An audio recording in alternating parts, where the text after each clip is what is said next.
Welcome to the Fantasy Football Garage. I'm Chris, the Candyman, and you already know what time it is tonight. We're recapping the NFL Divisional round weekend games. The Rams win in overtime. The Patriots have a dominating win, a victory over my Houston Texans. Seattle, actually, the most dominating victory last night against the 49ers. We also had the Broncos narrowly escaping with the W against the Buffalo Bills, although it wasn't without losing Bo Nix for the season with an ankle injury. We're going to talk about all four of those games. We're going to start off right away with the Los Angeles Rams overtime victory over the Bears that just wrapped up. What a performance by Caleb Williams. I mean, in a snow game. So shout out to him. I thought he could pull it off for a minute there. And the Rams come away with the victory in the overtime with that field goal. Crazy stuff. We're also going to get into the review of the Sony Open at Walleye Country Club, just wrapped up in Hawaii earlier today with Chris Gotterup getting the win there. He did it with a finishing round of 64 and 16 under for the tournament. So a clear two-shot victory over Ryan Gerard. Pretty nice win there. Nick Taylor looked like the favorite for a lot of the tournament. He was the winner from last year. He kind of faded. He shot an even round today on Sunday, faded there at the end. So we're going to talk about PGA, best ball, the weekly review on Underdog. We're also going to talk about like looking forward implications for the Scramble for the season-long best ball and see how some of those teams are doing and how they're looking. Little preview. My teams are looking pretty freaking good. At one point, I was advancing like 50% of my scrambles. Of course, it's going to go up and down, but we're doing solid. We're feeling really, really good about the teams we drafted. All of that and more tonight in the Fantasy Football Garage. Thanks for being here. Let's hit the intro and let's get right into it. We'll talk Rams and Bears. If you're new to the channel, if you're watching this in the future, make sure you're subscribed. I've got a goal to hit 1,000 subs before the start of the NFL season in 2026. I think we can get there. I think we can do it.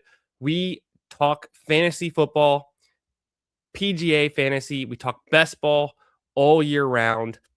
I go live with the Ballsy Show with my co-host Bindles. We're going to be doing that weekly on Mondays once the big board drops on Underdog. That's the pre-NFL draft best ball tournament. Super fun. We draft a ton of those all summer long. We get into all of the season long NFL best ball. We do redraft, dynasty talk, all that good stuff. And then we're live. It's the first week of the PGA fantasy season. We're here. I'm going to be going live every single Wednesday night, looking ahead at the tournaments, drafting weeklies on Underdog, these new weekly tournaments they've got. We're going to be reviewing our season long PGA best ball teams, talking one and dones on Wednesday nights. So the American Express in Palm Desert is coming up. That show's going to be this Wednesday. So that's the next show on the schedule before I start going back into the full-time football swing. Obviously, right now we're in the playoffs. Next week is the Divisional Championship round, and then we have the Super Bowl in a few weeks. The big board will be dropping soon, so look forward to that. Without further ado, let's hit the intro. Let's say what up. Come get in the chat, say hello, and let's get right into it. But overall, it's like the guy can ball. Like actions speak louder than words.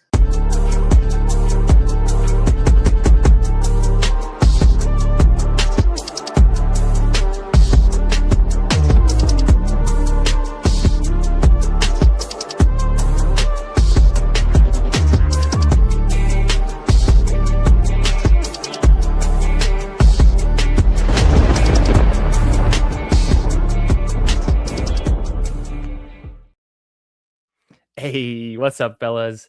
Good to see you. Boom, money ain't a thing. How we doing? Hey, Sandy, yiggity yo. Oh my God, incredible profile pic, of course. Hartman, my dog, what's up? We got Putt Daddy in the house. The OGs here. Best ball on call. Good to see you. Ooh, 40% advancing. Incredible. Long way to go. 6 more tournaments to go in the first leg. It's a good sign. I like to see it. Love to see it, actually. Very, very nice. On housekeeping notes, kind of a rough week for me personally. I had to say goodbye to my dog this week. So my dog passed away earlier this week. I just spent the earlier show and took a few days off, and it's a real tough time. And so I'm still kind of going through that. But I thought it would still be fun to go live tonight and talk about the NFL games, the PGA tournament we just got through. And the whole point of this stream, this whole channel is just to have fun and to focus on the positive and, distract ourselves from our everyday lives and all that kind of stuff. So I just want y'all to know that's kind of what I'm going through, and it's been real tough. But I want to also invite y'all to treat this like a space where you can come, relax, and chill, be here for the positive vibes, and get away from anything that might be bothering you in your life or struggles you're going through, and know that there's a strong community here in the garage that's got your back and is always there for you guys. So I know you guys in the chat know each other as well, and I think that's just part of the community that I'm trying to build here. So I just wanted to be, honest with y'all. And I've been having a hard week. It's pretty tough stuff, but I'm feeling better every day and trying to get better every day. And time heals all wounds, and life goes on. And so that's kind of, we got to deal with things like this, but got to stay positive. So that's what I've been dealing with the last week. Just want to share that with y'all on the intimate, kind of close and personal side. But without further ado, yeah, man, it's tough. Yeah. Appreciate that. Yeah. Thank you guys. Thanks for being here. As always, thanks for smashing the like, jumping in the chat, saying what's up. But we'll get through this. We'll be good. We're doing good. The family's okay. We're solid. It happens. These things happen. It wasn't completely unexpected. It's always unexpected, but we've been dealing with some chronic illness for a while, so it's sad stuff. But we gotta move forward, move on, and remember all the good times. So boom, let's throw it up here. Let's get into, where do I want to be? I guess I want to be up here. Let's go ahead and throw it to looking at what just happened here. What just happened here on Sunday night? I mean, this game was pretty slow moving. The first quarter, of course, the Rams go up 7-0. What was that? The first score the Rams had here. Okay, we had the interception, right? We had Caleb Williams gets the ball. Then he throws over the middle for Colston Loveland, intercepted. And still, though, they were pretty close to scoring. So the Rams had to move it 85 yards, and they do some big splash plays. It was everyone getting involved except for Devontae Adams. It felt like Jordan Whittington was getting pretty involved, which is always interesting. The tight ends in there, some run plays by Kyron, and that's what it was. A Kyron Williams on the right side for the touchdown. He puts the Rams up 7-0. We go into the second quarter, and it's more competitive. The Bears score. That was the Roma Dunze touchdown, if I'm not mistaken, right? So that happened in the second quarter. The Bears have a nice drive there. Oh, no, it wasn't Roma Dunze. This was the DJ Moore touchdown right here. And so that was what happened in the second quarter. We also had another field goal, a lot of punts. The down on the Bears turning the ball over on downs, and they're really close to scoring on the 4th and 1 with Monaghan, and they couldn't get it. Maybe I think that was the drive I'm thinking of where Dunze almost had a touchdown. I'm trying to think. Let me know in the chat. What was the Dunze situation? Or was that the field goal drive? So then the Bears get a field goal. They're up 10-7, and then the Rams come back right before halftime and move the ball down the field. Puka gets involved, the tight ends, and another field goal there. So we go into halftime at 10-10. See what y'all are saying. Yeah, appreciate that, Hartman, Putt Daddy. Yeah, for sure. Yo, what's up, Miles? How we doing, brother? What's good? So, where was the Roma Dunze pass? Because wasn't there didn't Roma Dunze catch like a sick pass? Am I just making this up, or did that come later in the game? But the third quarter, kind of a snooze fest, a lot of punts. I was flipping back and forth to the Sony Open there, watching Goddard up on the back nine. So a lot of punts going on. The interception here. This was another time Caleb Williams not looking too sharp. He throws a deep pass for Burden, and gets intercepted by Durant again. So the second pick there for Durant. Still no scores in the third quarter. We go into the fourth quarter, and the Rams are the first to score. A big play there to the tight end Parkinson for 35 yards. Again, some more run plays. Puka Nacua getting involved. Devontae Adams finally catching a pass, that meant something, moving the chains. And then another Kyren Williams to the right for 5 yards touchdown. So that puts up the Rams in this one, and they're up 17-10 at this point. Then the couple, the Bears, they go for it again on 4th down. They're trying to convert. You guys just saw this. It was an incompletion over the middle at the Rams 2. So then the Rams get the ball. They kind of move it a little bit. They punt. The Bears get the ball with a minute and a half left. And this is where the magic happened, right? This is what we all just saw. We're on the edge of our seats. The Bears are down by a touchdown. They've got one drive to go. It's a minute left. And saw a lot of shotgun passing and completions. And all of a sudden, on 4th and 4 from the Rams 14, they had moved the ball. I guess it was, they had, these 2 decent completions here, one to Loveland and one to in a run by Swift. That really got them moving. But it was this play on 4th and 4 from the Rams 14. Caleb Williams backs up 25.5 yards behind the line of scrimmage. I mean, I saw this happening. I was like, oh man, what's he doing? How is he going to extend this play and make this happen? He lobs a ball, just moonshot ball to the back left corner of the end zone for Cole Kmet, who breaks off from the corner. I don't know what the corner was doing in this one. We saw some of the replays, wild stuff. Ends up being a 14-yard touchdown pass. Really was more like a 40-yard touchdown pass. Incredible. And then for a second there, I thought, do you go for it here? Maybe they should have gone for 2, home field advantage, just finish it there. And a little bit of a risk with kicking the field goal too. You never know what's going to happen in these snowy conditions. Another snowy outdoor game today in freezing temperatures at Soldier Field in Chicago. And another snowy game at Gillette Stadium in Foxborough earlier today, the Pats and the Texans. So, I mean, after seeing a lot of snowy football, I was like, maybe they just go for 2 here and trust Caleb Williams to get it done quick and finish it. And, the dagger, never give Stafford another chance. But they kick the field goal. They go to overtime. Overtime was not as exciting, I would say. A punt, an interception from Caleb Williams was really what did him in. And, I mean, they weren't quite in field goal range yet, but they were crossing midfield. Caleb Williams' intended pass for DJ Moore intercepted, and but then the Rams did have to put some work in to score off of that. They're still at midfield or about a little bit on the other side of midfield. Shotgun pass from Stafford to Parkinson. Parkinson was used quite a bit in this game. Had some nice first downs. Devontae Adams getting another pass reception there. Didn't do too much in this game. And Puka had a nice catch. So then they're getting there. They're moving down, run the ball, get nothing, incompletion. And then a field goal from 42 yards. Pretty decent attempt in this kind of weather. So that's the nail in the coffin. The 20-17 game we just saw from the Rams in the Bears. I'm going to go up to the box score. Kind of what stood out to me in this one. Stafford having a nice game. No touchdowns, but no interceptions. Took a few sacks. But in this kind of weather, this is a very, he managed the game well. When they needed it, he got the first downs. He didn't make any big crucial mistakes. The run game with Kyren was pretty decent. It was good enough. When they got close to the end zone, they'd run the ball to the right. Parkinson had a bunch of crucial catches. He and Puka led the team in receiving yards. Devontae Adams was not heavily utilized in this game, although he had a number of targets. They just really couldn't give him the ball. Everyone was targeted a bunch. They just couldn't really get a lot of receptions on those targets in this weather. DeAndre Swift had a decent game, had some big runs that mattered. Monangai had a couple first downs that mattered, but couldn't convert. That one time they really needed him to. I think that was the third quarter, was actually the fourth quarter. Caleb Williams, the 3 interceptions kill him here, the one in overtime and another towards the end of the game.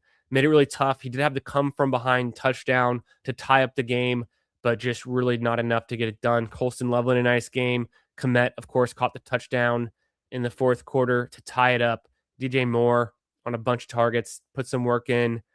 But overall, I would say it really came down to the defenses, very defensive matchup, a lot of punts, and a low-scoring event with the Rams coming away where it looked like the Chicago Bears, after they scored in the fourth quarter in the last minute there, it really looked like the Bears had the momentum and had everything on their side to take this one, take the step forward, and go to that divisional championship game. But it will be Matthew Stafford and the Rams next week against Seattle. We'll review the Seattle matchup. We want to go in as detail because that happened 2 nights ago, and you guys all know it was a 41-6. The Niners got crushed. I mean, honestly, hard for me to believe, but Seattle played out of their minds. Their defense, their run game was just popping off. Ken Walker, what was it, 3 touchdowns? So we'll review that game pretty quickly. But in my head right now, as it stands, the Rams visiting Seattle next week in the NFC Divisional Championship. I'm going to go spitballing here, but I think it's going to be Seattle 20, let's say 27, Rams 24. So I'll give Seattle a slight edge, but I wouldn't be surprised if the Rams just step on the gas and easily beat, or sorry, if the Seahawks step on the gas and easily beat the Rams next week. I would not be too surprised either. We can also review their matchups early in the season. Obviously, they played each other twice in the regular season. I think they split. I'd have to check, though. I'd have to check on their schedules. We can do that now. Let's look at the Rams schedule. In the regular season, the Rams beat the Seahawks in their first matchup at home in LA, pretty close, 21-19. But in the second matchup, it was very, very close. You guys remember, in Seattle, 38-37. So actually, both of these games have been one-score games, 1-2 points making the difference. The team with the home field advantage winning. So I think it could be a very, very close matchup. Kind of, that's a fun one to watch. That's a really fun rematch going into that NFC Divisional Championship. Yo, what's up, Emo? How we doing, brother? Let's draft some golf. Hell yeah. Hell yeah. As soon as Underdog drops their weekly tournament for the American Express this week, I'll be drafting it. I did 10 drafts in the weeklies for the Sony last week, and I'll show you guys my results in a few minutes. Not great, not fine, but, you know, I got close there. I had some teams that were close on Saturday, a couple that I was sweating today, but didn't get close enough. I think I'm going to try to do between like 6 to 12 or 15 drafts every weekly, until I can hit something big, and then maybe do a little bit more, but we'll just see from there. I'm pretty excited for the American Express. Another birdie fest on the way. It was windy out there this weekend in Hawaii on the island, so tough to go low. Puka is a goddamn dog. Yeah, Puka's a dog. He's got that dog in him. Yo, what's up, Andrew? How we doing? The league, FFB. Don't tell me you're into golf as well. Brother. Come on in. Come on in. We maxed the Scramble. We maxed the Pat Mayo Classic, the Pat Mayo Open. We drafted a bunch of big scrambles. We've been maxing the Scramble. We've been maxing the Albatross, and Albatross season's coming up soon. So you guys already know where to find it. We're gonna be drafting a ton of Albatrosses, and I'm putting together some video content as well on how to draft the Albatross this season. I'm gonna have some special guests come in and give advice.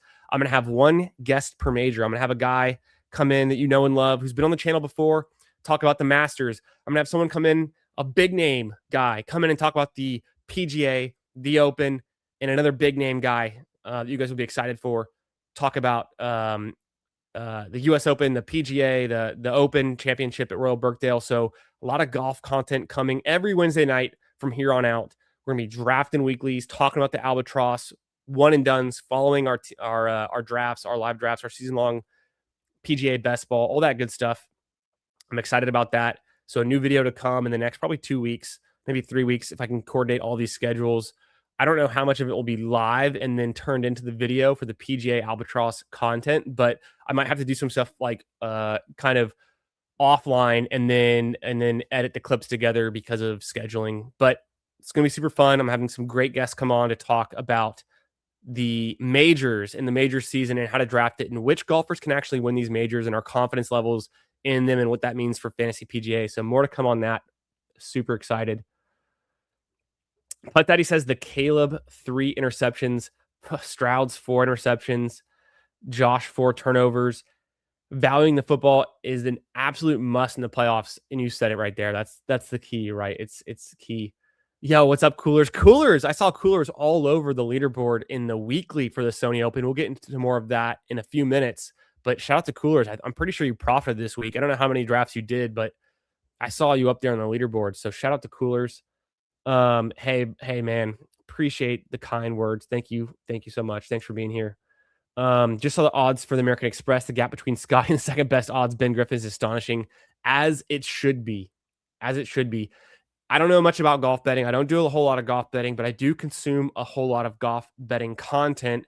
to kind of triangulate what's going on. And I just like to listen to everyone else and what they're saying out there, all the other good, great content creators. And if I know anything about betting on golf, which I don't, I'm more of a golf fantasy guy. But what I know about betting on golf is you bet in top tens, you're betting top 25s. If you're going to bet the winner, if you're going to take odds on the winner, you might as well take Scotty Scheffler every single time. And if you're not, if you're not going to take Scotty Scheffler, make a bet on another golfer in the not. There's actually odds I've heard in some of these books. It's like odds that this golfer wins, not including Scotty Scheffler. So that's pretty interesting stuff there. Pretty funny. Appreciate you, Coolers. Good to see you, brother. Bro, Andrew. Yes, sir. Bro, we'll go play some rounds. I didn't make it out to the course this weekend. It was cold. It was windy. I had some stuff going on. But my home club is Memorial Park golf course where the Houston Open is hosted. So that's where I play golf. It's a public golf course. It's a beautiful golf course. They're currently redoing the driving range. When BBG, Best Ball Guy, was here in Houston last month in December, we went out there. I took him to the range. We hit some balls, had some fun out there, grabbed some burgers, some beers.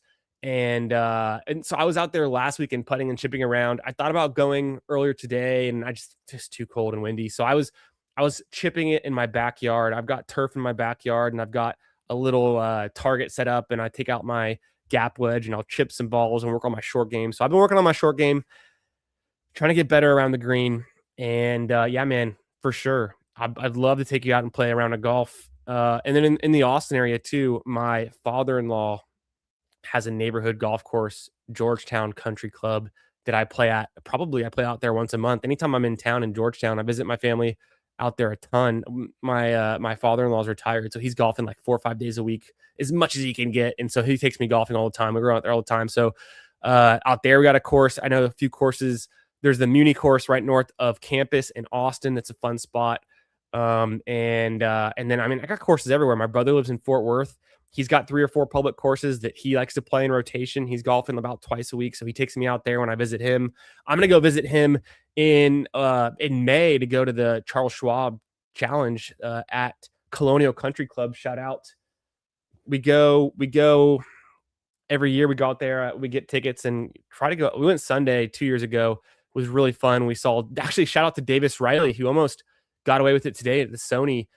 We watched Davis Riley in the final group win it out against Scotty Scheffler 2 years ago, 2024 Colonial Country Club.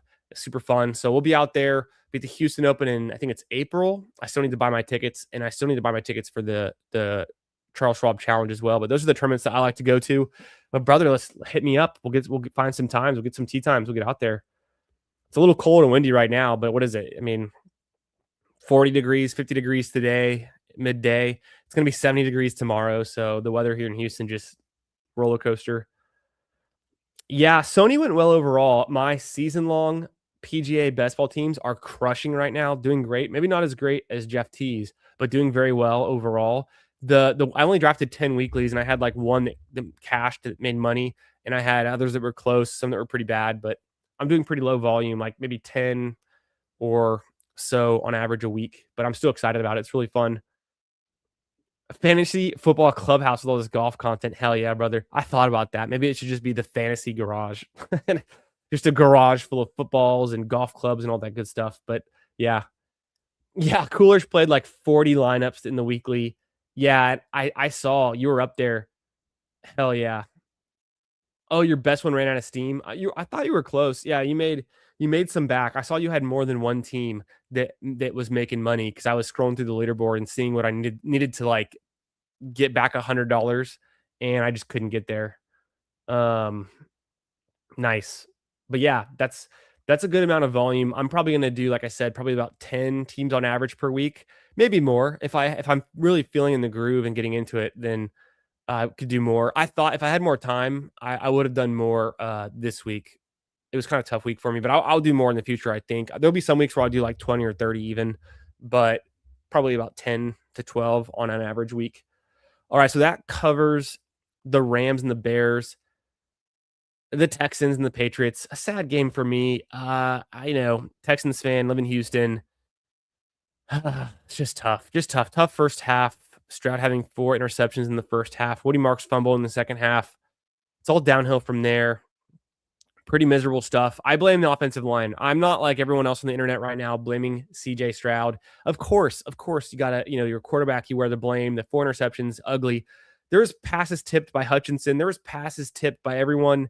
There, the offensive line couldn't block for shit. I mean, he's getting pounded by Campbell and all these other really great defenders on the New England defensive line. So you got to hand it to New England, their defense. But at the same time, the Texans' weakness for the entire season was their offensive line. We knew this preseason. We knew this coming into the season. And you just can't get around it. So with what they have 6 picks in the first 4 rounds of the 2026 draft. I'm expecting some trade ups. I'm expecting some magic from Nick Caserio, finding some offensive line talent in this draft that can make a difference in year 1. We need some tackles. We need help everywhere. We need some more depth at wide receiver and tight end, of course. Feels like you can never get enough guys there. The defense is strong. You still want to invest and double down on the defense, although we've been doing pretty well with our drafting on the defensive side, especially in the secondary and free agents coming in, drafting good linebackers. So all around the defense is solid. Keep investing in the defense, but they got to do something up front in the offensive line to give Stroud any chance of having success. And it comes down to weather. This game, miserable weather. We saw terrible quarterback play from Drake May and terrible quarterback play from CJ Stroud. Drake May got lucky. I think he had a few nice passes to Boutte, to Diggs, to Douglas that really took the top off the defenses and broke free and got out there, man-to-man defense set up, and there's no safety coverage or, just not enough. So the Patriots did their thing. Neither team could run the ball all that effectively, but the Texans could not do shit without that offensive line getting a single block in. So obviously Nico Collins sat out. I don't think that would have mattered at all. I don't think Nico Collins is great. He's great for fantasy. He's a great player. He is not moving the needle for the Texans in terms of their win-loss column. It is 100% the offensive line, the ability to keep Stroud in a clean pocket and allow him to make plays and process and not be running for his life. Allow him to be a better game manager, make less mistakes, and everything else turns around. So I don't think it had anything to do with Nico Collins sitting out. People were saying, "Oh, like if you like the Patriots before, how do you like him with Nico sitting out?" It's like Nico sitting out doesn't even move the needle in terms of, I would think, their expected points that they're going to put up or the chance of winning and losing. It honestly just really doesn't when Stroud does not have a chance to throw the ball. Overall, Patriots look pretty terrible. They lost 2 fumbles. They had 4. Drake May had 4 fumbles, lost 2 of them. Woody Marks, had a fumble and lost it. CJ Stroud, the 4 interceptions. Drake May only had 1. Both quarterbacks took a few sacks. Not a whole lot to say there. It was, honestly, they scored a decent amount of points in the first half, and it was kind of slow the rest of the game. When it was 21-16. It was actually 21-13. It was 21-13. And I remember a distinct point in the third quarter. It was like, if the Texans can just put up any points on this drive, they'll have a chance. And they did. It was 16-21. Then the Patriots pulled away in the fourth quarter with a touchdown, and the Texans just couldn't do anything about it. The Texans, of course, punted on a 4th and 18 in the middle of the fourth quarter would they have 1 or no timeouts left, and just kind of miserable from that point on. The weather plays into it, and yeah, bad game all around. Let's see what y'all think, because everyone's a big hater on the Texans on CJ Stroud. I mean, they just came off of a 9-10 game win streak to end the regular season. They were hot, and they were making up with their defense was making up a ton for how bad their offensive line was and how their offense really could not score a ton of points on their own. But look at this. I mean, the pick 6, take that away. The Patriots win 21-16, thereabouts. It's a close game. Now, if the Texans defense had scored 1 touchdown and the Patriots hadn't, the Texans would have won. It was that close of a game. It was a 1-score game. It was within a score for a lot of the game. It was close for a lot of the game. So even though it looks kind of like a shitty loss by the Texans, 12 points, and everyone on Twitter, everyone online is overreacting to how bad Stroud played, it's a miserable game. And a miserable place to play in January, snowing just like a crazy amount.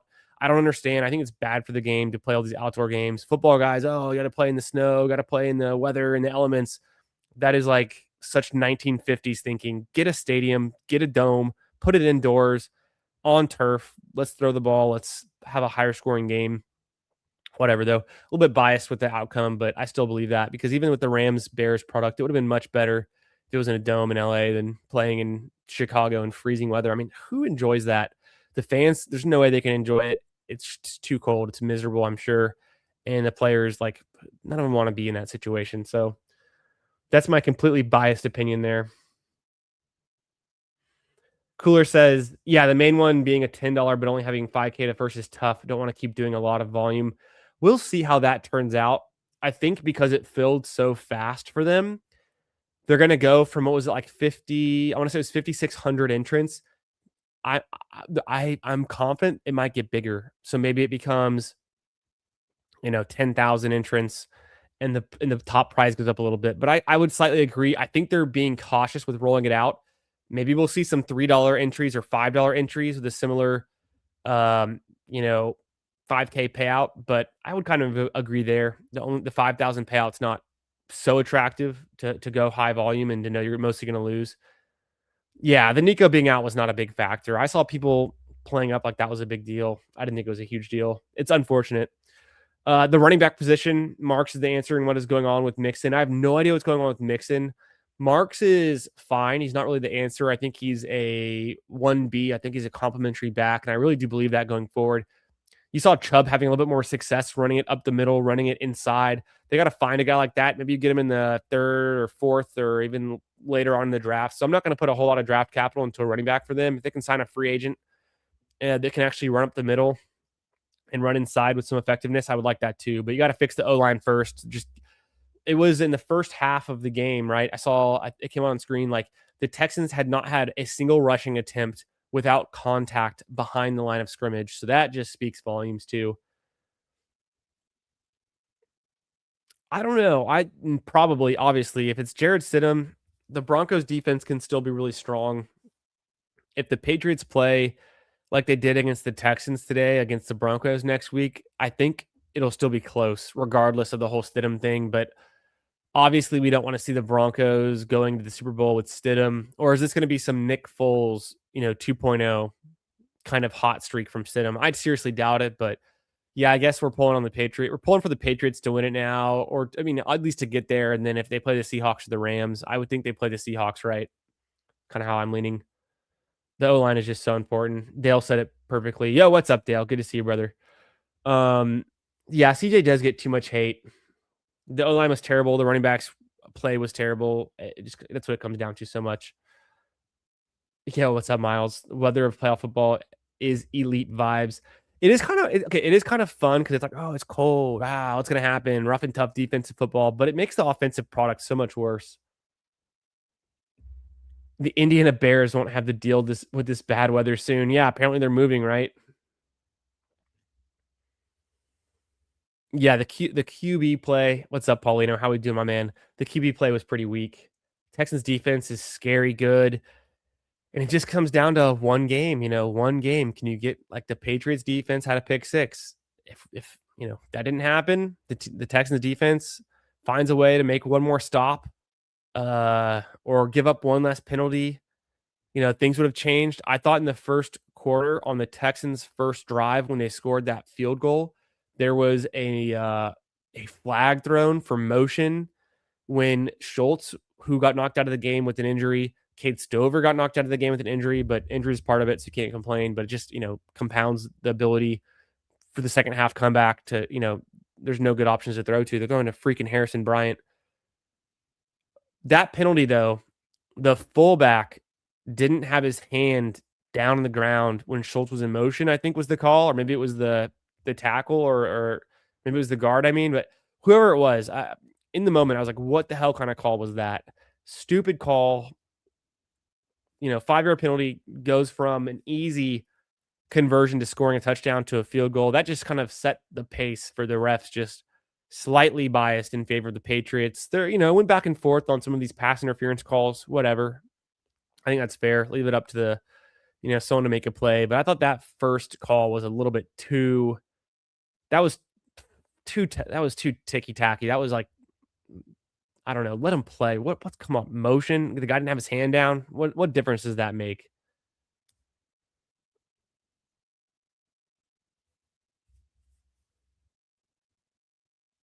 Yeah, it's tough. It's tough. The defenses do change a lot year to year.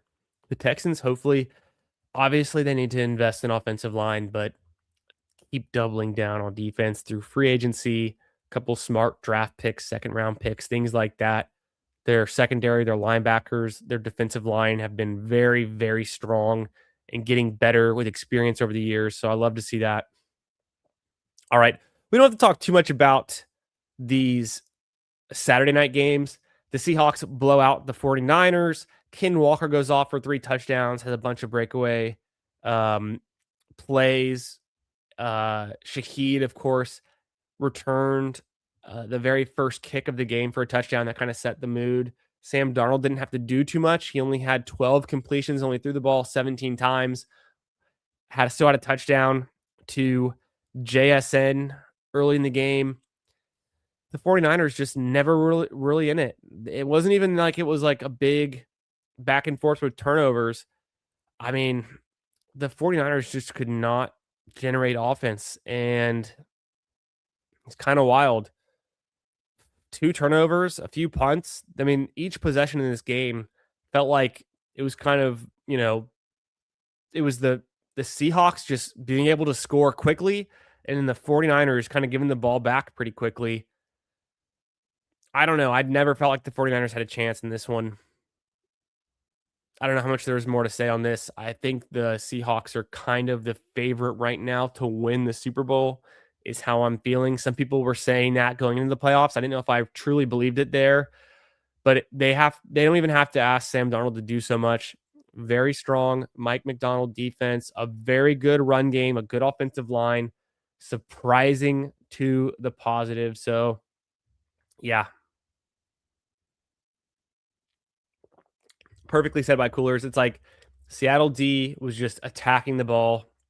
The 49ers, they really couldn't stop their run game. And if you can't stop the run game and you can't force Sam Darnold to have to open up and throw the ball, you're cooked. You're cooked. One of the more interesting games of the week, definitely. I mean, obviously we just had that overtime thriller to end Sunday Night Football with the Rams and the Bears, but another fun overtime game was the early Saturday game, the first game of this weekend, the Bills at the Broncos. Super fun. The Bills come back in the fourth quarter. Let's go to the play-by-play. We'll do scoring plays. The Broncos get up to a lead with a field goal, and then we had that sweet Mecole Hardman pass from Allen, that kind of swing pass out to the right side of the end zone. So Mecole Hardman gets the touchdown. Buffalo goes up 7-3. Second quarter, we have the pass from Bo Nix to Frank Crum, their offensive lineman. It was kind of funny to see. He hurdles himself into the end zone, smashes through the Bills secondary. Looked like a refrigerator tackling like a third grader, or getting tackled by a third grader and just busting right through him. Bills get a field goal. It's 10-10. And then again, the Broncos come back, where Lil Jordan, shout out to my Longhorn, my Texas X, Lil Jordan Humphrey, my guy. He comes through and he dropped that easy walk-in touchdown pass where the Broncos, I think, settled for the first field goal. He makes up for it with a nice catch there to end a long 70-yard drive with a minute and a half to go before the end of the second quarter. So Lil Jordan Humphrey, nice little touchdown pass there from Bo Nix, and then another field goal. I'm trying to remember, how did the Broncos right before halftime? It was a fumble. Yeah, here it is. So one play, Allen, you know, fumbles the ball. Nick Bonito, who's just a killer, right, gets the ball out. So then go back to our scoring plays. That allows an easy field goal for Will Lutz. And Denver all of a sudden is up 20-10 going into half, looking pretty strong.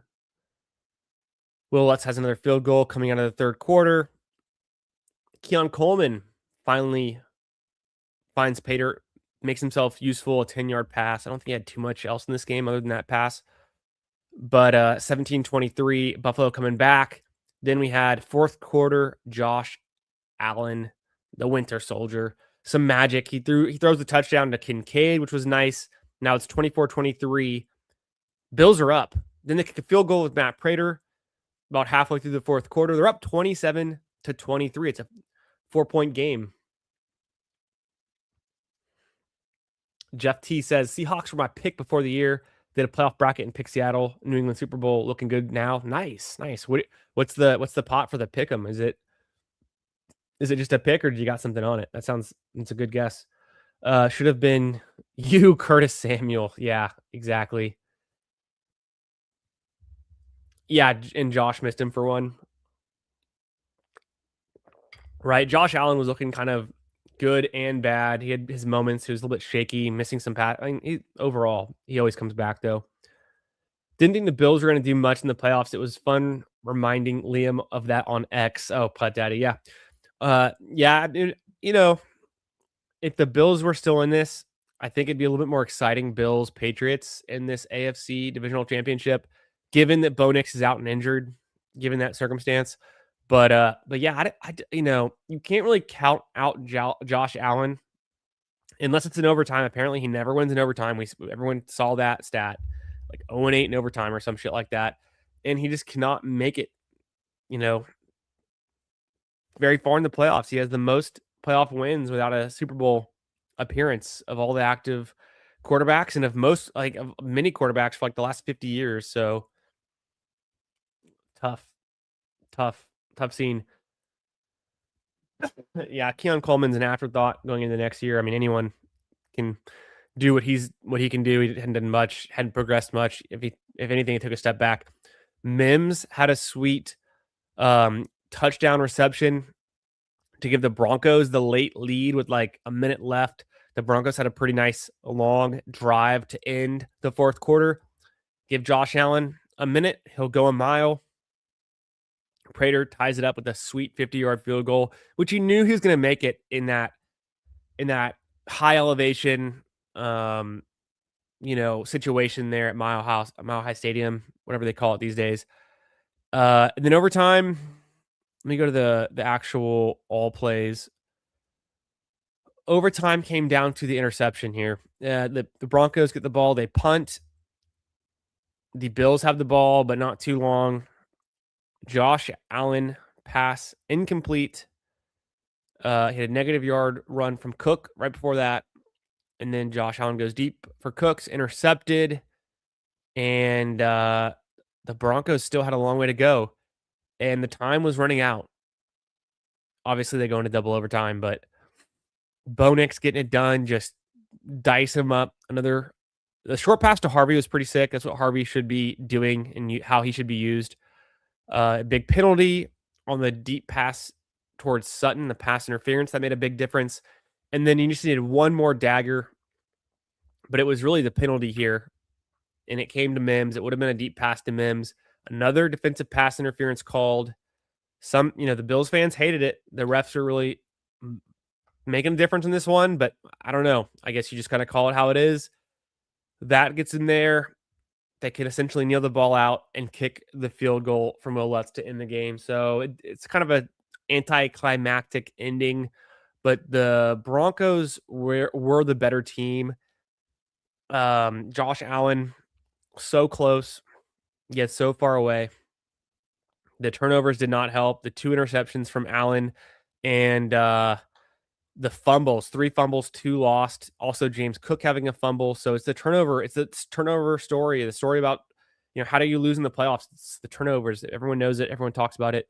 The Broncos just did a better job of the long drives, capitalizing with a lot of field goals, consistent drives, being able to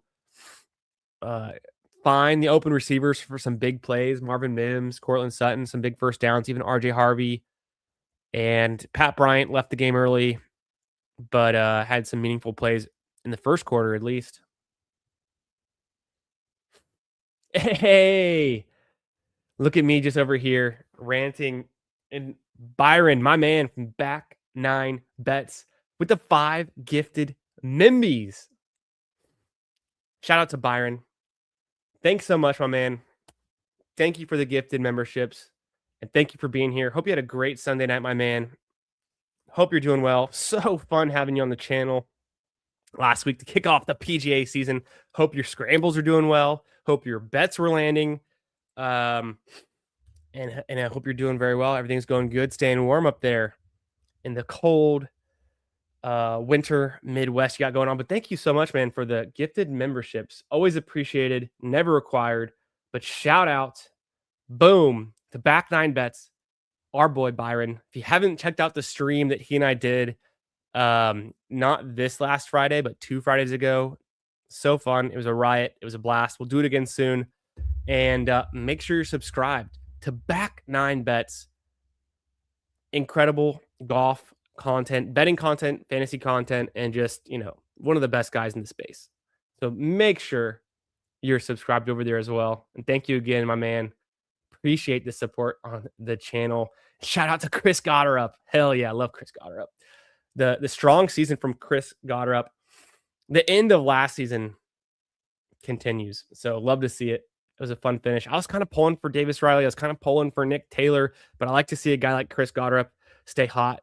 Ryan Gerard gets the outright overall second finish. Is pretty nice.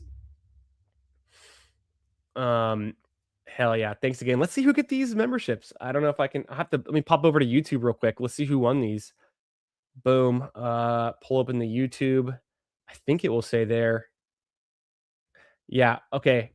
The gifted memberships go to Coolers. Hell yeah. Hell yeah. Copy paste laid. Another bro. We got the Cleed DFS. What's up, brother? Good to see you. Reflect the Sun. Hell yeah. One of the OGs. A moderator in the channel. Reflect the Sun. Thanks for being here. We got Dale getting the gifted memby. Shout out. Some of the homies. Appreciate you all being here. And thanks again to Byron. Let's see. Shout out Chris Gotterup. For the free memberships, y'all better use these perks. Hell yeah. Okay, so we'll do a recap. What are the free perks? Essentially, you get free team reviews when we're in season for NFL, but I'll extend that to PGA. So if you got a PGA lineup, a fantasy team you drafted, you can throw it up there. But most of all, you get priority responses in the chat. If you remember, if you have a question, it could be your one and dones. It could be picks, it could be your bets, not that I'm an expert bettor or anything, but if you want any kind of advice, whether it's the NFL playoffs that we're still dealing with or anything PGA over the next month as your membership goes, you get priority on anything from me.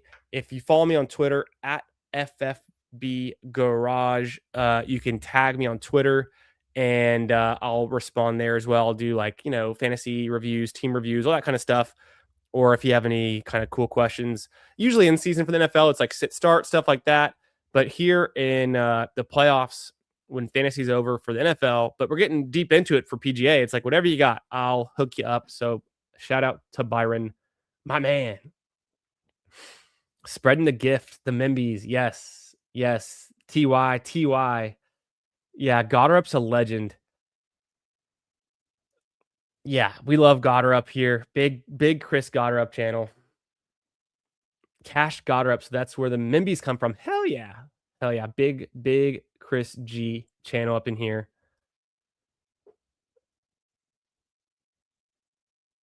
The low apex predator, Chris Gotterup, just attacking these fairways and these greens. This tee to greens this week was pretty impressive. Putting wasn't too bad either. I 100% agree with this take. Hey, it's a fast-paced, fast-moving game.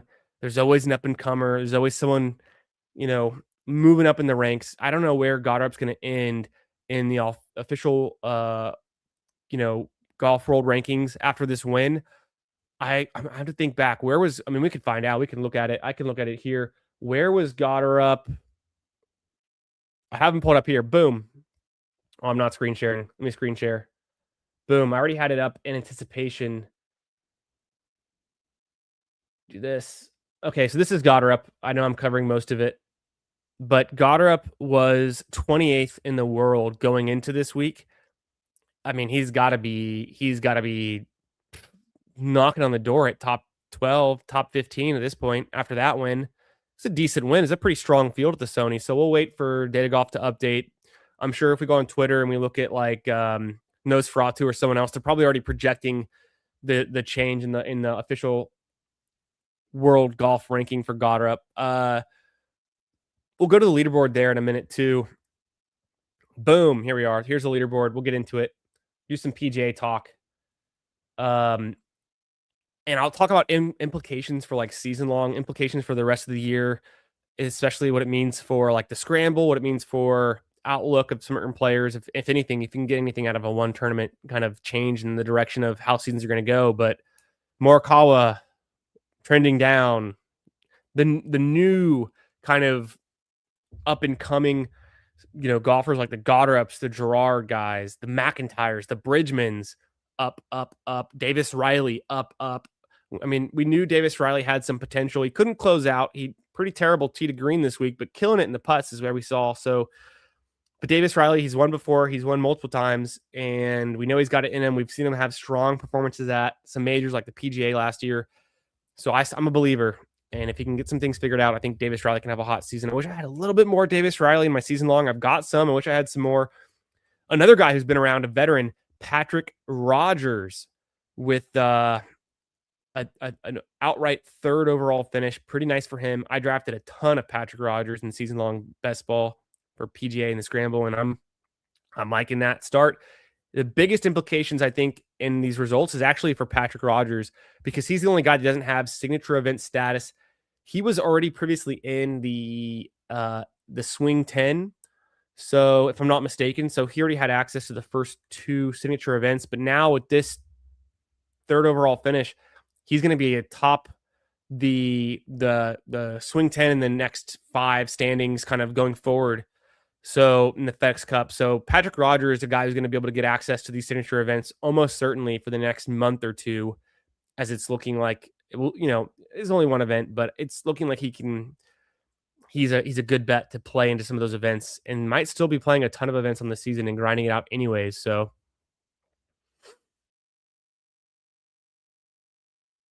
Paulino's ready for the big board. I'm sick. Yeah, bro, I'm so ready for the big board to drop. And as soon as the big board drops, we've got Ballsy Season 2 on the channel. You know what that means. We'll be getting Bindles back in here, and we'll be getting Ballsy on Monday nights, having some fun guests on, drafting some big board teams, talking ball, all that good stuff. We're planning segments. We're planning things behind the scenes. So plenty more to come. Lots more to come. Yeah. Jeff's very, very sharp. Actually, Jeff talks a lot. And you better listen. He's a very sharp guy.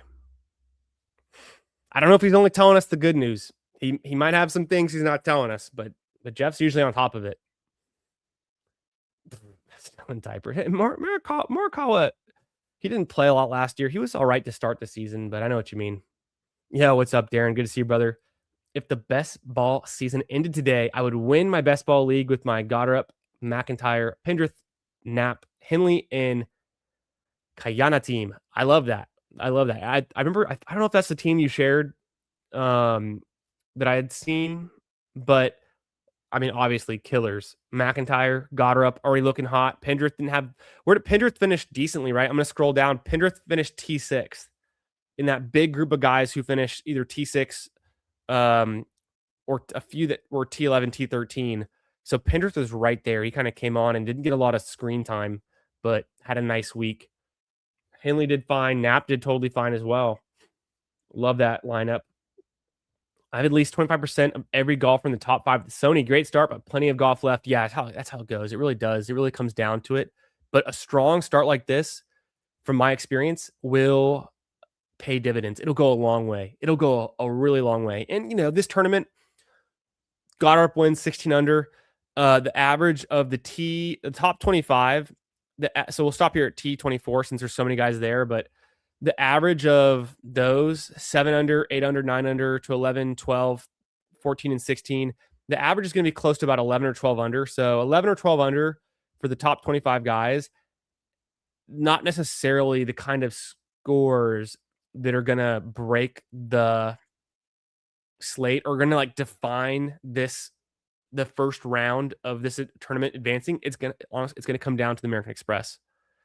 That's it. Because the American Express last year we saw Sepp win at 25 under. So you're gonna get twice as many birdies or just a lot fewer bogeys, more birdie streaks. And if you look at the top 25 in this event, let's get top 21 going to Daniel Berger, 15 under. So the average is going to be like 18 to 20 under for the top 25 guys. So the American Express will define, just naturally, it will define the first kind of round in advancing. I think the Cognizant will also matter a ton, and Phoenix can still matter a decent amount, but it's the American Express I think is going to be heavily, heavily weighted, just super heavily weighted towards the American Express. But you have a good start at the Sony, and I do too. I'm pretty excited about it. We'll look at my teams in a minute.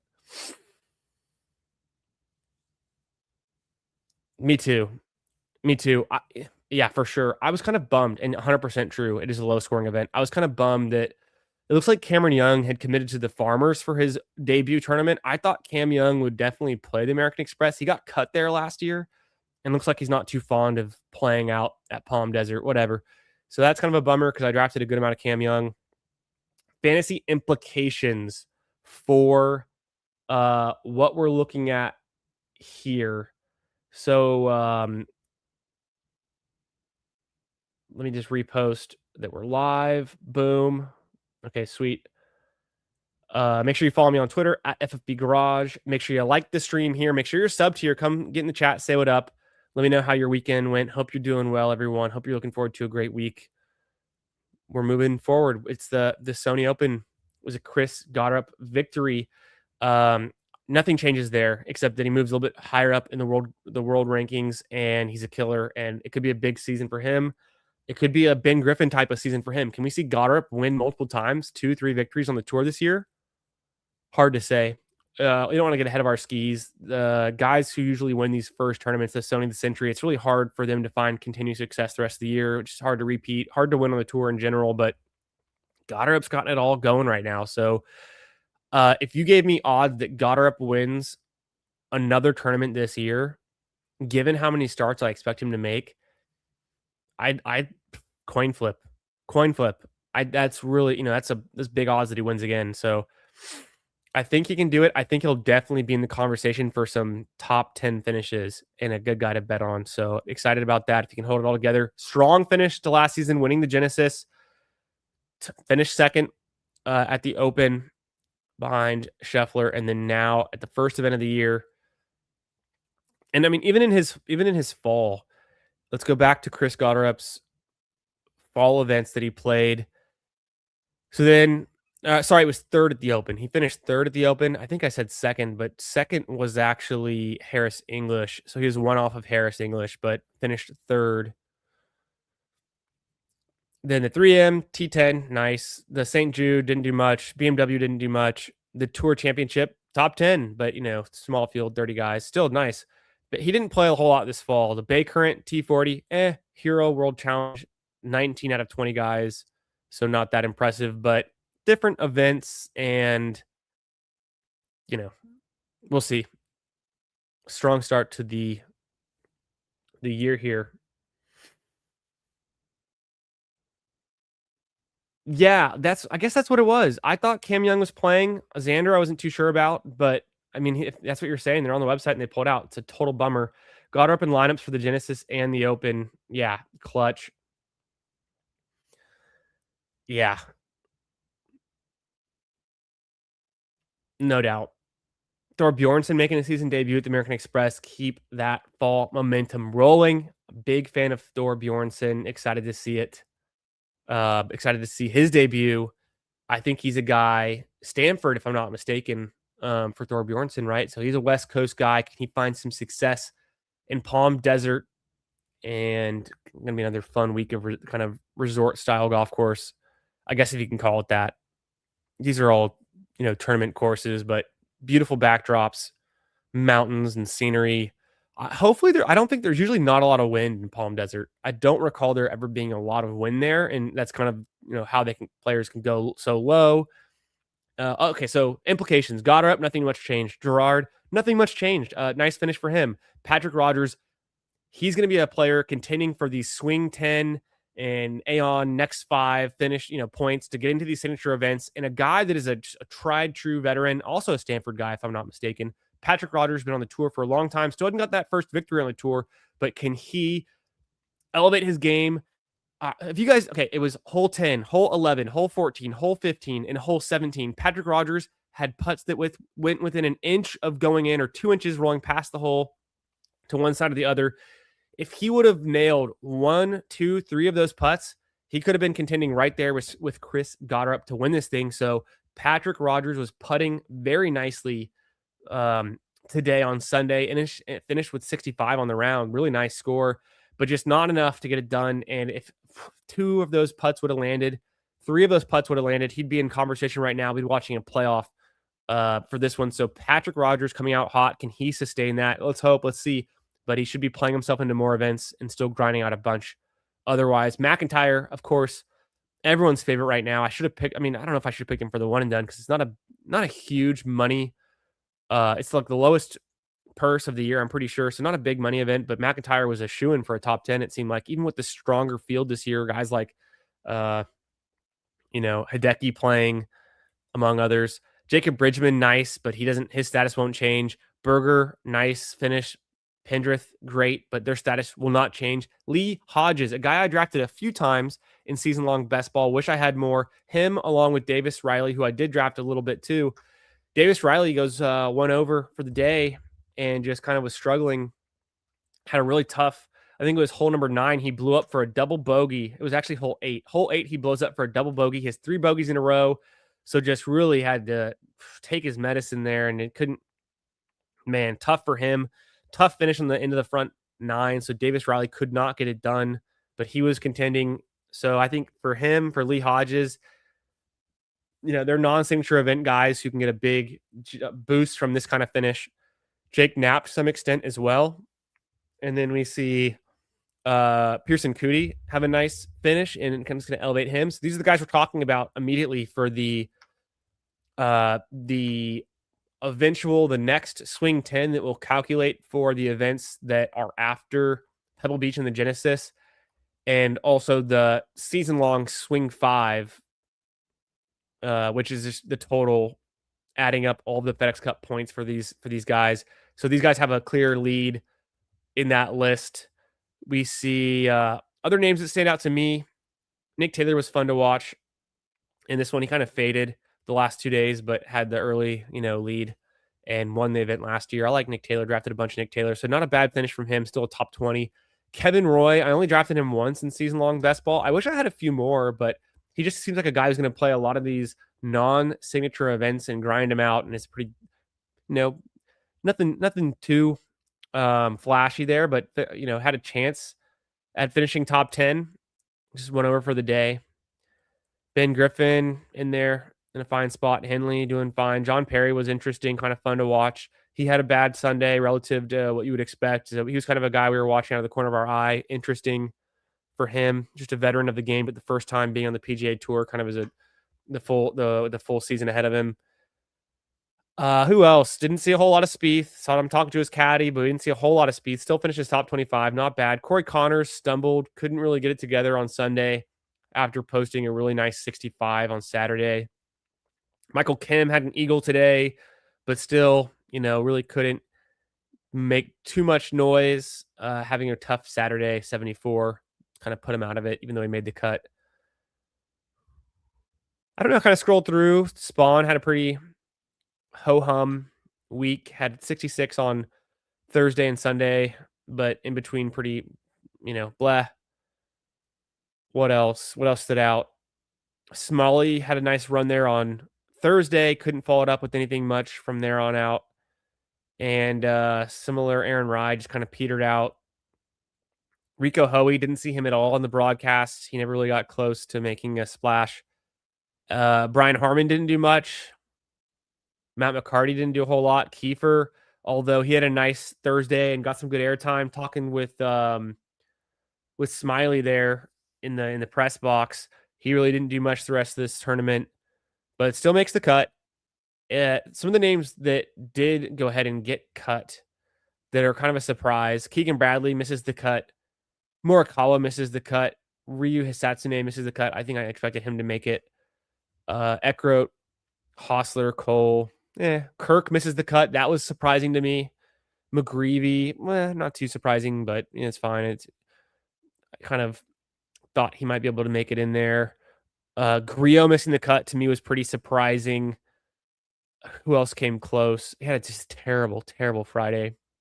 Brennan missing the cut. He had an awful Thursday, so he never really had a chance. And Finau.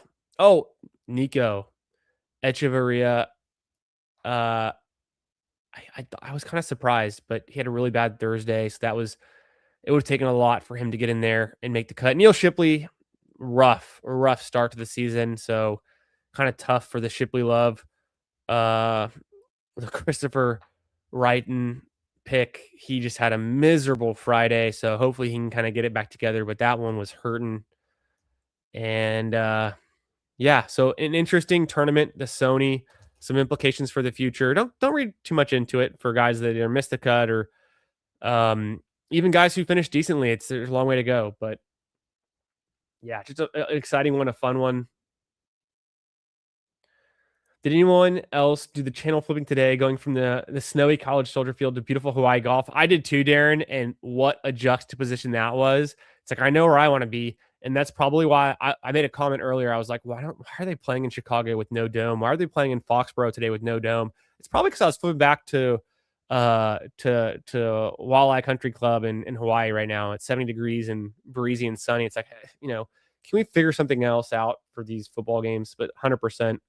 Yeah, totally. Lee Hodges lost the full tour card, so the result is big for him. Should get him into more events. Nice. Yeah, I don't know if I recognize that. Lee Hodges is yeah. Because he's 101st in FedEx Cup, so I don't know if I guess it was top 100 to retain the full card, right? So he was just on the outside. He's close enough, but this is big for him. He's a veteran. He's a guy who has played a ton of events over the years and has been pretty decent for fantasy golf back and forth over the last 2-3 years. And so I the guy that I wanted to like scroll down and pick a few times, but yeah, that is huge for him. That's a good shout. 90% Peter Malnati in shambles. I know that's a joke. I know that's being sarcastic. There's no way you have 90% Peter Malnati. I hope you don't. Would trade Finau futures for a hot 6-pack of Dr. Pepper right now. Yeah, 100%. Man, I didn't draft a ton of Finau, but even the little bit of Finau I drafted, So my best team, shout out to Versace Pythons. Let's look at the winning lineup. Scoring an incredible 570 points, which is like a huge amount. Pretty much got every golfer correct. He had Siwoo Kim, Harry Hall, Dotterup, Gerard, Berger, Bridgman.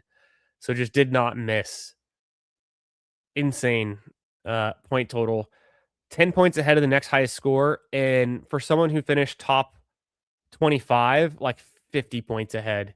So pretty incredible stuff there. We see a lot of familiar names. Sock Muffin, Furuyama, The Wood, Buster Boys, guys we see Chris all the time in these tournaments. Hot Scissos, again, The Wood. There's Chad Candles. Hey, shout out to Chad. I didn't actually realize he was up there until now. Chad has a nice finish there. Hell yeah, Chad. Shout out to my boy Chad Candles coming in to 7th outright. Jeez, 650. It's a pretty nice win. Takes a lot to win a lot though. Top score for 5,000, and then second and third actually split, which is kind of hard to do, but they must have had the exact same team, so they split there for 1,700. That does make it tough. That does make it tough to go high volume in these things. So you can see where my team's finished. I had one in the money, 9 out of it, 2 teams that were miserable, 4 teams that never had a chance, 3 teams that got close, only 1 team that cashed. Here's my team. That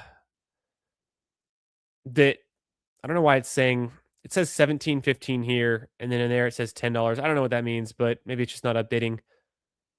Maybe I need to do it back to my drafts. Look at it here. Not sure. Anyways, this one I had JJ Spawn, directionally accurate. Maverick McNeely, directionally accurate. Aaron Rye, did not the guy you needed. Same thing with Spieth. I had Goddard up on this one. Nice. Kim was fine because of his eagle. That kind of saved him today.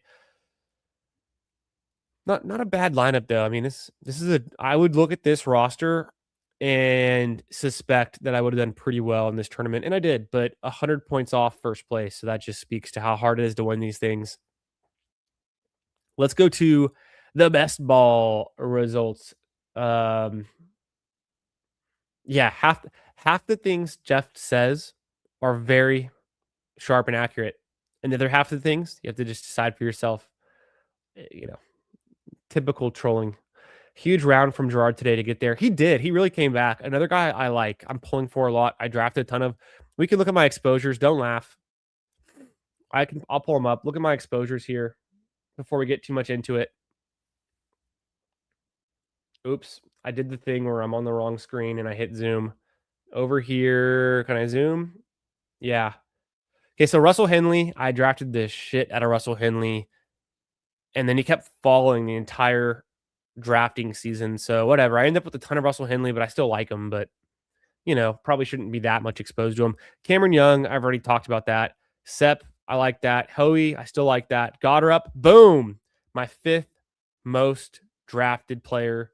Already starting off strong for us. And pretty heavy on the entry fees here, too, if I don't say so myself. So Garrick Higo, maybe shouldn't have drafted him so much, but it's fine. Spawn, maybe shouldn't have gone that hard on Spawn, but it's fine. Rye, I'm okay with. I just hope he plays more events than not and doesn't travel across the world and skip out on some of these PGA events. Ben Griffin, I'm cool with. McNeely, I'm cool with. Kirk, would have liked him to make the cut. English, I'm fine with. Nick Taylor, I'm cool with. Connors, I'm cool with. Harmon, would have liked him to make the cut, but it's fine. Clark, Stevens, McGreevy. Go down, though. I'm hearing Knapp, Hall, Gerard, all 20+% exposure. So guys that I'm really pulling for and did well. Anyone else here? I got Thor Bjornsson, 18%. And then we kind of get to like the expected range of, 16 to 17% is expected. So these are my top guys. Anything around 20 plus to 30 is what I consider like heavily drafted. And I typically don't like to go too far above that just because of the exposure risk to injury and things like that. But I went hard on Goddard. I went hard on Connors, and then naturally on Henley. In my high stakes stuff, I took a bunch of Eric Cole because I think his floor is so safe. And in a lot of those, I'm just trying to get guys that can play a lot of events and actually matter. So even if he can't win, it's still a guy I want to play a lot of events and keep my floor high.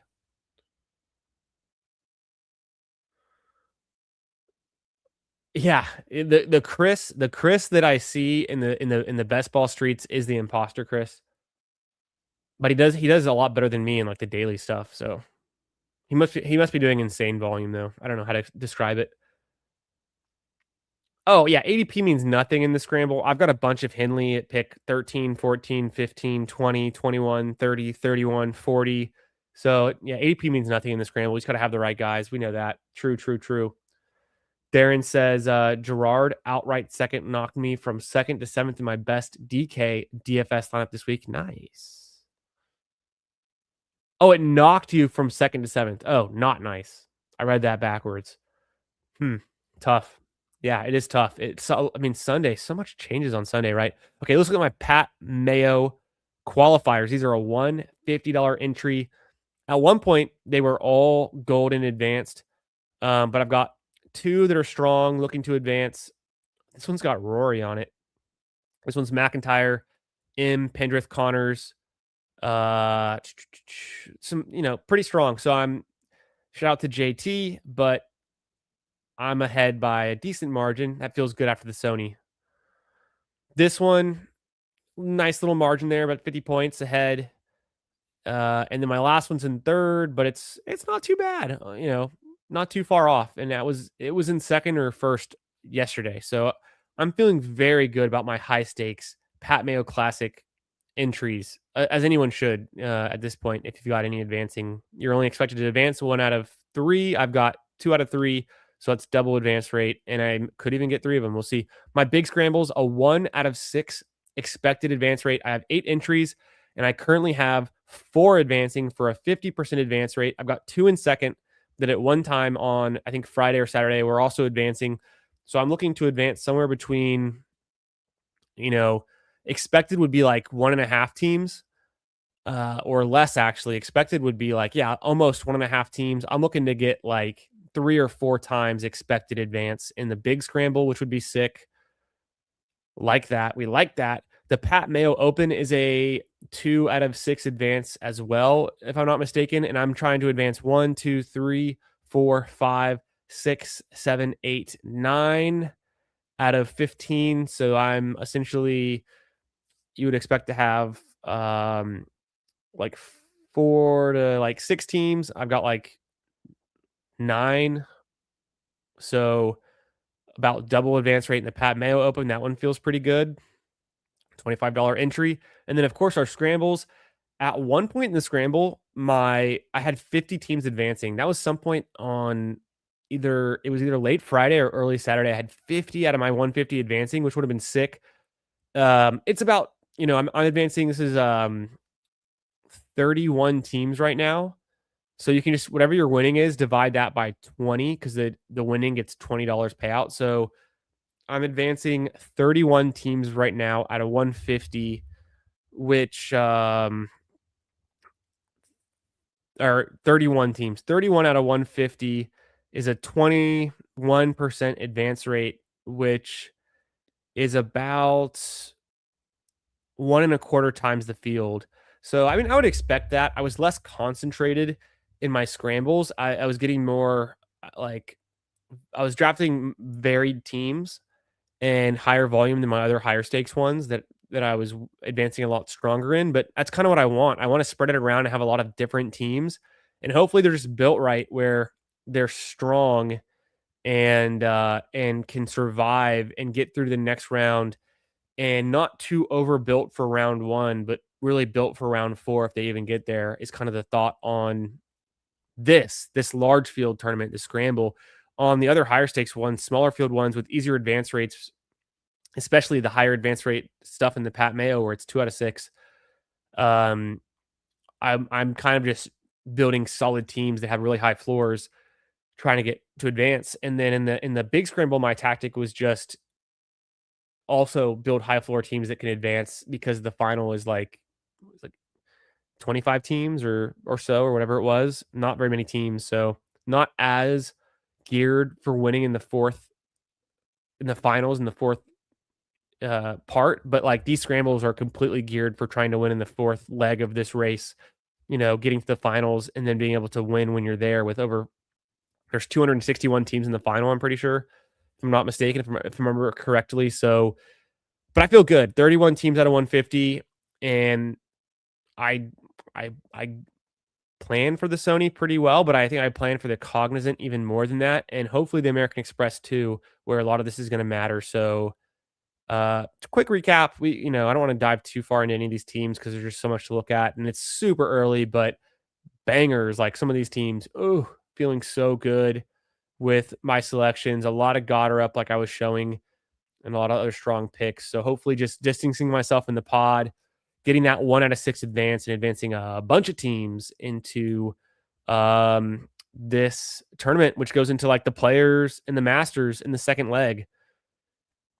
And it's a lot more focused on the majors and the signature events in the second leg versus the first leg, which is only 2 Siggies, no majors yet. So that's the update for the PGA season-long best ball teams. I did the weekly one, and I'm gonna catch up with y'all in the chat. Highest scoring team in the Scramble. It might as well be this one, the 583 on this Scramble, because I'm guessing it goes in order. Yeah, of my highest scoring. I doubt my high stakes ones are scoring that much. Yeah, 527. You don't have to score as much in these smaller tournaments. My best big scramble, 539, which is still pretty nice, but not 583. And then my highest Pat Mayo is 531. So, if you have 500 points or above right now, you're feeling very, very good. I think if you have 400 points or above right now, you're still feeling good enough. You have a shot to win out of your pod in advance, because there's a lot more tournaments. There's 6 more tournaments in this stretch for the first, segment to advance. So if you're below 400 points, it's going to be tough, especially in the ones that are 1 out of 6 advance. In the Pat Mayos that are 2 out of 6, I think you have a shot if you're below 400, but you still better be pretty close. If you're in the 400 plus range, I think you have a really good shot to advance, as long as you built your teams right for the cognizant and can carry on, because we know a lot of the other drafters in our pods are going to be overweighted for the signature events if they drafted the best golfers, but not the best golfers to fit the schedule for this type of tournament. So in that way, there was only 2 signature events in this first segment. They're going to be completely underweighted in things like the American Express or even the Farmers or the Cognizant, of course. And they're not going to get a whole lot out of Pebble Beach or the Genesis comparatively in terms of birdies and in fantasy points. So the problem, though, is you really want to do well early, but then build for the later rounds where you're getting regrouped into pods of guys who advanced and did, potentially build stronger teams. And so it only gets harder to advance. And yeah, but that's where you should be kind of, thinking about it. 400 to 450, you're in good position. If you're in the 500 range, you should probably advance if you built your teams right. 539, nice. Nice. Yeah, 261 is correct for the scramble. That's right. Yeah, that's the final size. Yeah, 583. Hey, you get lucky. You get lucky sometimes. I mean, how the hell? I drafted 12 golfers and got 583. You would have had to draft 570 on 6 golfers to win the weekly for the Sony. So that just tells you how hard it is to win these weeklies. And we know it's harder to win these season longs than even it is to win these weeklies. But at the end of the day, when it comes down to the very last tournament, the Open at Royal Birkdale, it's gonna end up being a weekly with some kind of handicap where it's like, there's 261 of us or whatever the other size of the finals are for these different events here, these different tournaments. But, imagine it comes down to Royal Birkdale and you're in the lead. You wake up after the Genesis and you're in first place. You still have to sweat out Thursday, Friday, Saturday, Sunday. And even if you have a 10-point lead, a 5-point lead, a lot can change day to day in those. And it essentially comes down to a weekly tournament at that point, and then a daily tournament, going into Sunday, which is a fun sweat. I still think back to the Albatross in 2024, and I had a team where I woke up on Sunday in second, and I thought I had a clear path to winning, and then I was sweating it out. But I ended up, what did I finish? I finished 5th in the Albatross that year, which is a pretty nice payout. I also had a team that finished like 22nd or something, or 25th or whatever. I had 2 teams that finished nicely, and then my third team, I had 3 teams in the final. So I mean, what I think it takes to win in a field with like 261 for the Albatross or for the Scramble, either way, if you've got 1 team in the finals, it's going to be tough to win. If you have 2, the odds are looking better. If you have 3, you can hopefully, they're not all the exact same team, and you get some variation there, and you can have some kind of leverage, and you can get 1 team into a top 10 position and then sweat it out.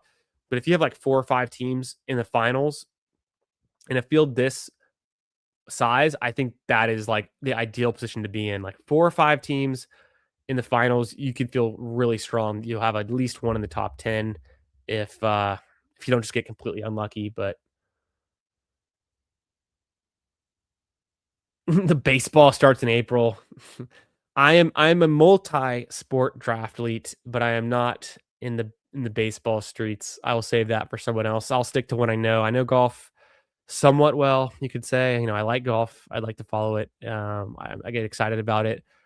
I don't know. Do I know ball and football? It's been a while since we've had a big win in football season long best ball, so we'll have to do better in 2026. Maybe I don't know ball, but we'll put some numbers together. We'll crunch some data, try to get better, have a better 2026 NFL season, and do a little better there. I don't know what else best ball sports I can get into.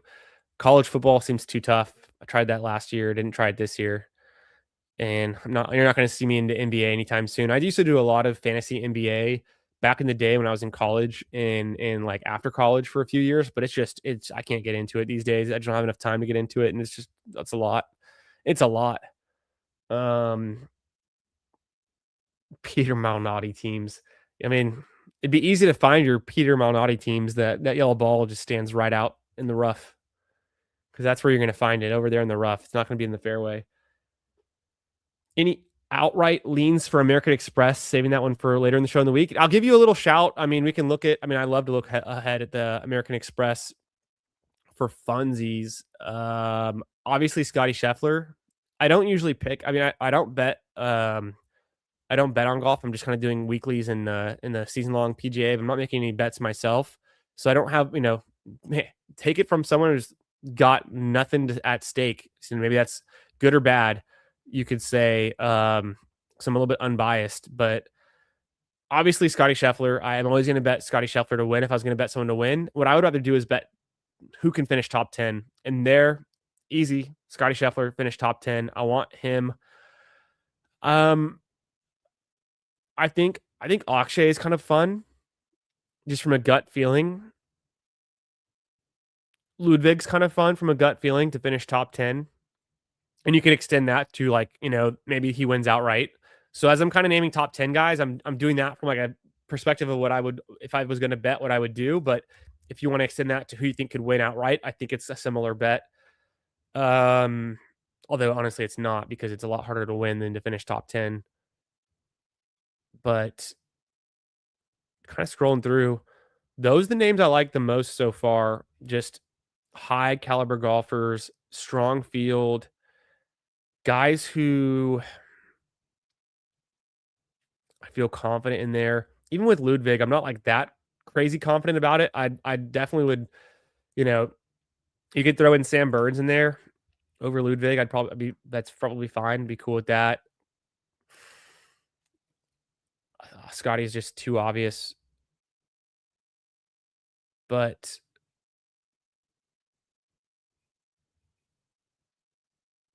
who honestly, the way Big Robert McIntyre's been playing lately, I think he's kind of a nice top 10. He just finished top 10. He could do it again. Pendrith, kind of interesting name.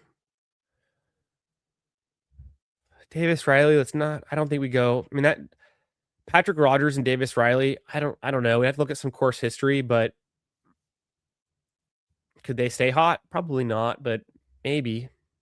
I think the field in the American Express is slightly stronger, right? It's a slightly stronger field. Of course, if you have Scotty there, it makes it stronger already.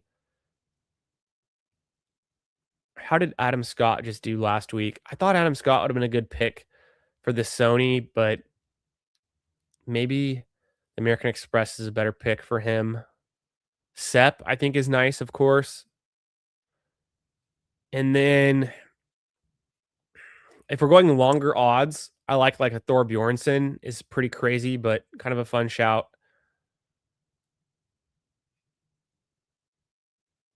I don't know. We went through there's a huge field, a ton of names there. And it's a really interesting tournament with the different um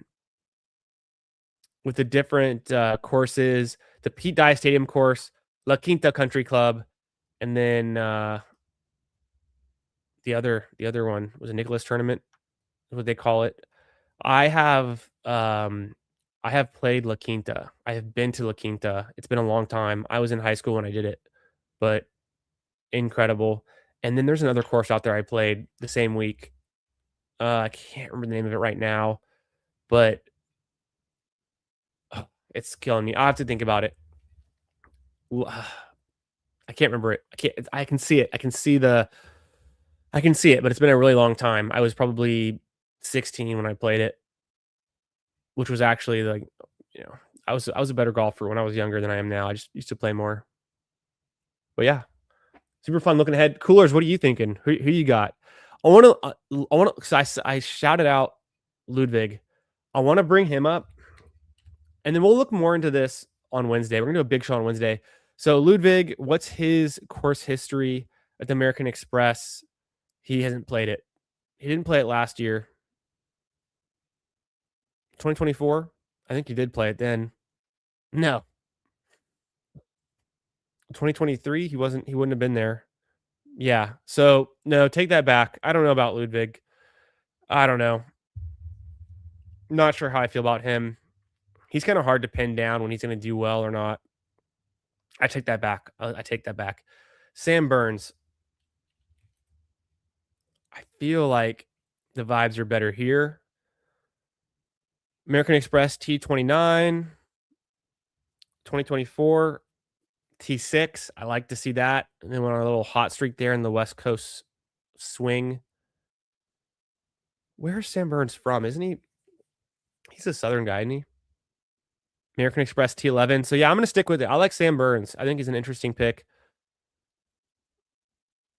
I can't remember where did. I'm going to look it up over here. Did Sam Burns went to Louisiana State University? Yeah, Southern guy, LSU. Is he from Louisiana? Yeah, he's from Shreveport. There it is. Okay. So many names, so many golfers. Hard to keep track of where guys are from, but not that that has anything to do with having an advantage in the West Coast. But I don't know. Bounce back week for Neil Shipley. Oh God, I would not take Neil Shipley in this strong of a field without seeing more progress from him. But a fun name. Yeah, that's a problem with getting him to win. The odds are just insanely bad. I know. Shout out to Byron, who was here earlier. Thanks again, Byron, and Back Nine Bets channel for the gifted memberships, for the support. Make sure you guys follow Back Nine Bets on YouTube, of course. Follow Byron at the Model Maniac on Twitter, on X. But yeah, I like to bet. If I don't bet, but if I was going to bet, I'd be doing top tens. I think it just lines up better with odds to win. Yeah, I like that. McIntyre top 10, Burns top 10. I like both of those. Low on Ludwig most of the draft season, but when I saw him commit to American Express, I reverse course and drafted him a ton of them late, optimizing for the American Express. But apparently he's never played here, so that's, and he's a guy that can kind of just, as we were looking at Ludwig, like he goes on little hot streaks and then he kind of falls in and out. Like, obviously he's a good golfer. I do believe in him. I'm a big fan. Reckham Tech, Red Raiders, but he's won some nice tournaments with strong fields. The field of the Genesis last year was a really strong field, and then 2024. No, what was it? What was it? 2023. The RSM Classic was. I thought it was I remember this one. It was a decent field. It wasn't actually as strong as I remember, but Ben Griffin was there, and he's become more of a guy. Spawn was there. He's become more of a guy. Henley was in the field. Mackenzie Hughes is not a joke. A lot of veterans, a lot of veteran players. So that was a nice win. But no, the Genesis is the real one. And then when he won the Omega European Masters, I forget who else. Matt Fitzpatrick was the guy. And of course, Hoygaards are always there. Anytime you're playing overseas, you're going to see one or two Hoygaards in the lineup. But Hoygaards, they get so much hype. I don't see them doing enough on the PGA Tour to get that excited. I drafted so much of the Hoygaards previously in season-long best ball and in the Albatross on Underdog in previous seasons, and like I've never seen it pay off. And so I didn't draft a whole lot of Hoygaards this year for the Scramble. They just I don't know if they play enough events, and sometimes they just go overseas for stretches and they just skip events. I think for the Albatross, Rasmus is interesting because of his world ranking, and He's already in the Masters. He's in the Open. Can he get into the two other events? Most likely. He had a decent, tied for 16th at the last Open. Not that impressive otherwise, though. But he's young. I mean, everyone always likes how young the Hoygaards are. There's so many other golfers that I think don't get as much coverage and as much, excitement compared to the Hoygaards. Nikolai Hoygaard's not even in the Masters this year, so he's probably not even that great of a bet, unless he can get in late. But he's done decently at the Masters in 2024. Got cut there last year. The Hoygaards get a ton of hype for not really having much to show for it on the PGA Tour, which is where I want to see, them compete. So I don't know.